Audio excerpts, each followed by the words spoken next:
ઓમ નમો નારાયણ. હું અરુણાબેન પી ગોસ્વામી સુરતથી તમારું સ્વાગત કરું છું અરુસ કિચનમાં.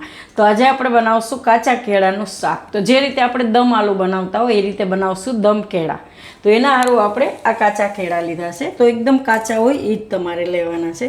તો અમારી પાસે 3 છે મોટા અને 3 છે નાના, એટલા કેળા આપણે લીધા છે કાચા.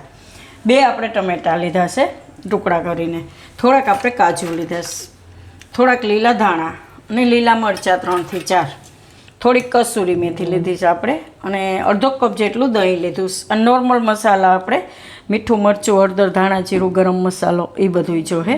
તો આ કશ્મીરી લાલ મરચું અને તીખું બેય આપણે નાખશું. થોડાક આપણે આખા મસાલા લીધા છે, તેજપત્તા તજ લવિંગ બાદિયા એ રીતે. તેલ જોહે આપણે અને પાણી જોહે. તો પહેલાં આપણે આ ગ્રેવીનો વઘાર કરી લેવું. તો ગેસ ચાલુ કરશું. આમાં આપણે થોડુંક તેલ નાખીશું, વઘાર પૂરતું જ. તો આને ગરમ થવા દેવું. તો તેલ આપણું ગરમ થઈ ગયું છે. તો એમાં પહેલાં આપણે નાખીશું આ આખા મસાલા બધા ને તેજપત્તા,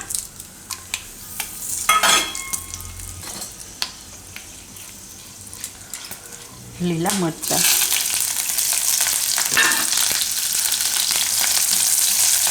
ને ટમેટાં.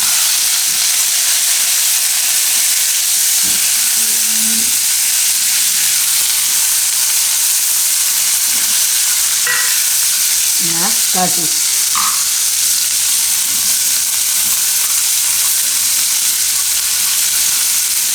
આને આપણે હવે પાકવા દેવું. તો થોડુંક આપણે એમાં પાણી નાખી દેવું.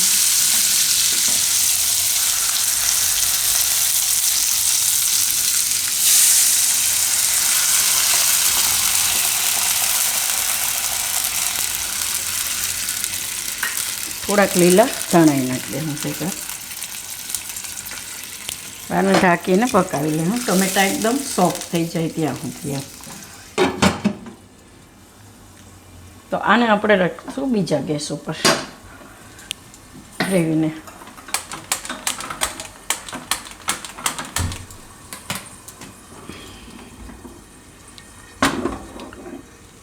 અને અહીંયા આપણે તેલ ગરમ મૂકશું. કેળાને આપણે તળવાના છે. તો તેલ ગરમ થાય ત્યાં સુધીમાં કેળાને આપણે છાલ કાઢી અને સુધારી લેવું.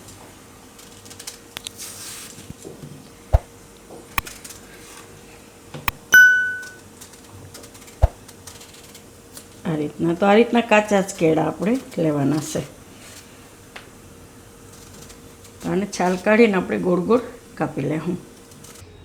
તો કેળા આપણે આ રીતે સુધારી લીધા છે અને તેલ આપણું ગરમ થઈ ગયું છે આ રીતના. તો એમાં આપણે આ બધા કેળાને તળી લેવું.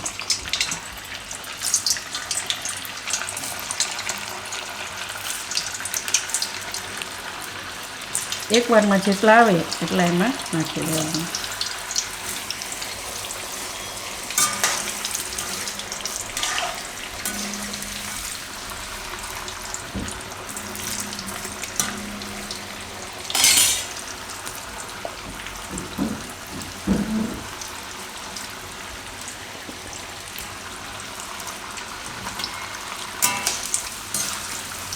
બધાય આપણે એમાં નાખી દઈશું.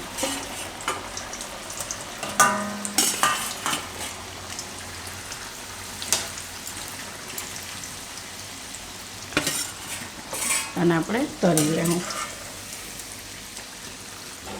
તો આપણે આ ગ્રેવીને એકવાર જોઈ લેવું.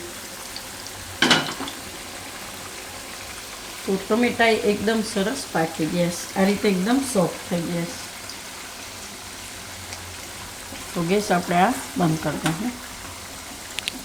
આને આપણે કાઢી લેવું કે ઠંડુ થઈ જાય. કેળા તરાય તો આપણે ગ્રેવી ઠંડી થઈ જાય.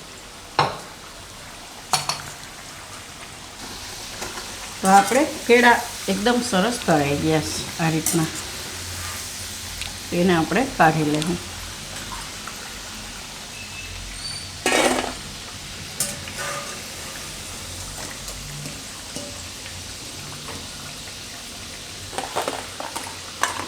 એકદમ સરસ તરાઈ ગયા છે અને આ સોફ્ટ થઈ જાય. ગેસ બંધ કરી દઉં. આ બધાય કાઢી લેવું તો એકદમ આ રીતે પોચા થઈ જાય, પાકી જાય એકદમ સરસ. ગરમ છે તો આ રીતના તરાઈ જવા જોઈએ બધાય. તો કેળા આપણે બધાએ કાઢી લીધા છે, એકદમ સરસ પાકી ગયા છે આ રીતના, નાના મોટા બધાય એકદમ સોફ્ટ. એને સાઈડમાં રાખી દઉં અને આ ગ્રેવી છે એને આપણે પીસી લેવું. તો આ મિક્સર જાર લીધી છે, એમાં આપણે એને પીસી લેવું. થોડુંક ઠંડુ થઈ જાય એટલે હાલે. તો આપણે ગ્રેવીને પીસી લીધી છે આ રીતની. તો હવે વઘાર કરશું. તો તેલ આપણે ગરમ મૂક્યું જ છે, તો તેલમાં આપણે નાખીશું મરચું કાશ્મીરી કલર માટે અને તરત ગ્રેવી નાખી દઈશું.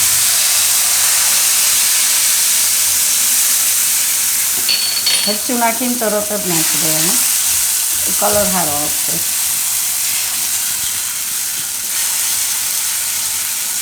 બરવા નહીં દેવાનું.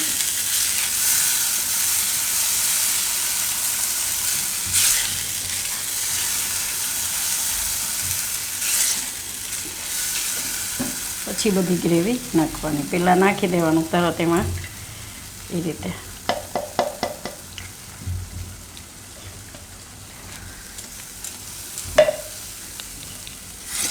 તો ગ્રેવીને આપણે પકાવી લેવું. બીજા મસાલા નાખી લેવું, હળદર અને ધાણા જીરું અને ગરમ મસાલો.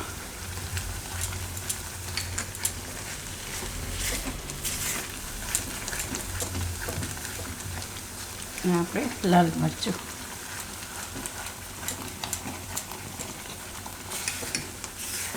તો એને પાકવા દેવું, જ્યાંથી તેલ છૂટું પડે ત્યાં સુધી વચ્ચે હલાવતા રહેવું. એવું લાગે કે પાણી ઉડે છે તો થોડીક વાર તમે એને ઢાંકી શકો એમ. તો ગ્રેવી આપણે આ રીતે તેલ છૂટું પડે ત્યાં સુધી પકાવી લીધીશ. હવે આમાં નાખશું આપણે આ ટાઈમે કસૂરી મેથી. આ રીતે થોડી ક્રશ કરીને. ના આપણે ઘરે બનાવેલી છે કસૂરી મેથી. ના આની રેસીપી વિડીયો તમને અરુષ કિચનમાં મળી જશે. તો આપણે જ્યારે મેથીની સિઝન હોય તો એ બનાવીને તમે રાખી શકો. તો હવે આમાં આપણે નાખી દઉં આ દહીં અને મિક્સ કરી લઈશું બરાબર.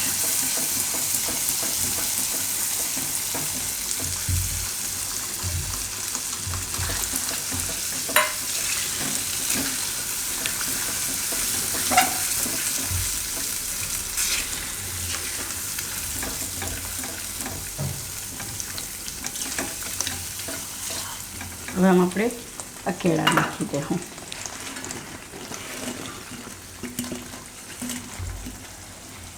અને મિક્સ કરી લેવું.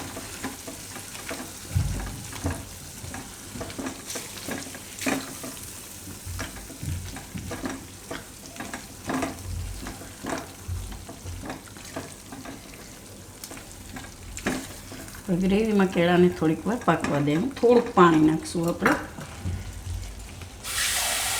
થોડી ગ્રેવીને પાતળી કરવા. થોડાક લીલા ધાણા અને પાકવા દેવું. અને આપણે થોડીક વાર પકાવી લીધું. મીઠું નાખી દઉં સ્વાદ પ્રમાણે. મીઠું આપણે એમાં નથી નાખ્યું હજી. એકદમ મસ્ત લાગે છે ખાવામાં, સ્વાદિષ્ટ શાક. ને તમે ઘરમાં રહેલા મસાલાથી જ બનાવી શકો એમ. ટેસ્ટમાં એકદમ સરસ લાગે છે. અને આમાં તમારે ખાંડ નાખવાની જરૂર નહીં પડે, કેમ કે આ કેળા પાકે એટલે થોડીક મીઠાશ હોય એમાં. બહુ ના હોય પણ સેજ મીઠાશ હોય, એટલે ખાંડ નાખવાની જરૂર નહીં પડે.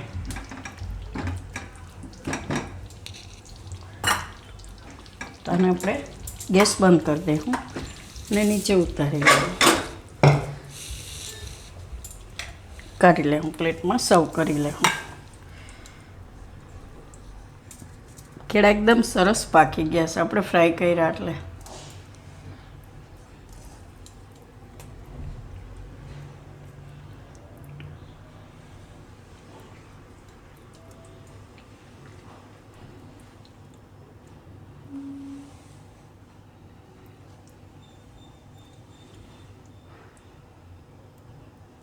તો ઉપર થોડાક લીલા ધાણા નાખ્યા છે આપણે ગાર્નિશ માટે એમ.